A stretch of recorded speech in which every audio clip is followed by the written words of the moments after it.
Hey guys, hope you're all doing well, hope you're staying safe, and I hope you had a very happy Thanksgiving weekend. So for this article, I wanted to talk about property taxes. So this is a little late to the game because property tax values came out in May or spring of this past year, and that's when the article was written, but I thought it would be interesting to talk about because right now is when you're receiving your bill and when you're getting hit with that unfortunate update on, hey, you have to pay this. Now, for many of us, we have an escrow account, so your property taxes will be paid out of that escrow. But for some of us, if you have more than 20% down in your house, or if you have more equity, you might not have an escrow account, so you pay those out at the end of the year. So be sure you're doing that, be sure you're aware of it. There's also a quick little plug. If you have not already done so, make sure you are up to date on your homestead exemptions, your over 65 exemptions, or for the few of us in this group, maybe your agricultural exemptions. You want to be aware of the things that you can use to lower your tax bill.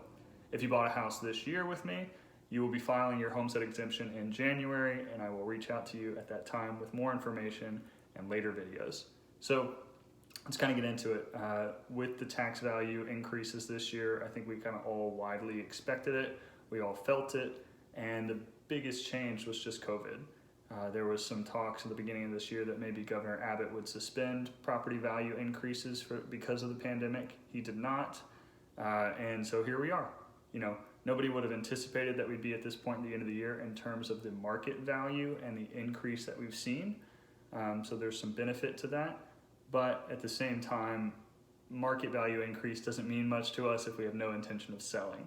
So property values went up, property taxes went up, and here we are at this point where everything's rising, everything's increasing, everything's growing, and you won't see the benefit of that until you choose to sell, and when you sell should be at a time that's best for you or your family. So there's no real point in trying to time the market at this day and age because we really don't know where things are going to go next. The good news is that property values went up this year. They went up much higher than we would have anticipated. 2020, in my opinion, was going to be more of a slowdown year, and then we just got hit with a lot of lack of inventory, increase in buyers, still an increase in corporations moving to Texas. So these are some good things involved in this process. So what we're trying to do with property taxes then is just keep them as low as we can. So next spring, when those property taxes come out and you start hearing from me again about protests, please do. My property taxes went up 10% this year, and there was nothing I could do about it because a protest didn't work for me. And it doesn't mean I shouldn't try again, and I certainly will in 2021. So I'd encourage you to do the same. Save money where you can. Property taxes is just one way. So be sure you're up to date on your exemptions. Again, if you bought a house in 2020, you'll file in January of 2021 for your homestead. If you qualify for an over 65 or if you qualify for an agricultural exemption, definitely file those as well.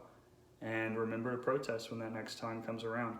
If you need any tips, tricks, or have any questions about real estate markets in general or what your property values might be indicating on your personal residence or any investment properties that you might have, feel free to reach out. I'm happy to help with any questions you might have. And have a great week.